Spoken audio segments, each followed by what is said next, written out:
And tell us what happened right now. Sure. So Fern Creek, along with Louisville Fire Department, Jeffersontown, and Okolona, were dispatched a little after 4 o'clock today in the 2000 block of Bluegrass Avenue to a reported structure fire with a rescue.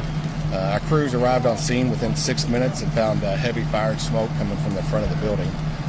There was one victim that was rescued from the home. She is currently in the hospital in critical condition. There was also a second victim that was rescued prior to our arrival with the assistance of an off-duty Shelby County firefighter. Do you know what the potential cause that led up to this fire is? It's still under investigation, but obviously, and I don't want to point to any particular direction, but when it gets cold like this, space heaters are oftentimes a cause of fires in this time of year. How long did it take fire crews to put out the fire?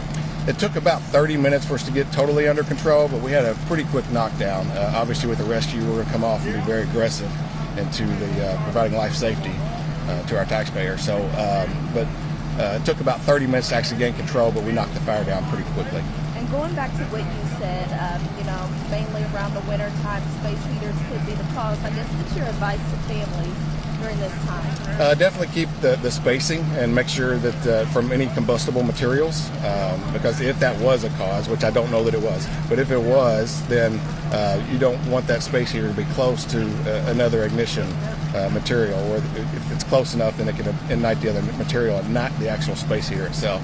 Another thing you see is wiring. A lot of times people will run extension cords to a space heater, and that it's just not, those extension cords aren't meant to hold that amperage coming through the wire itself. Anything else you still are trying to figure out? No, it's under investigation. So we have Louisville Fire Department's arson investigators out here, not necessarily for an arson fire, but they're the fire investigators in our area, and they're conducting the investigation right now. So I really don't have any information on what could have caused the fire. Obviously, it looks like it started more toward the front of the building just because of the burn patterns, but until they investigate to find out the true cause, we won't know.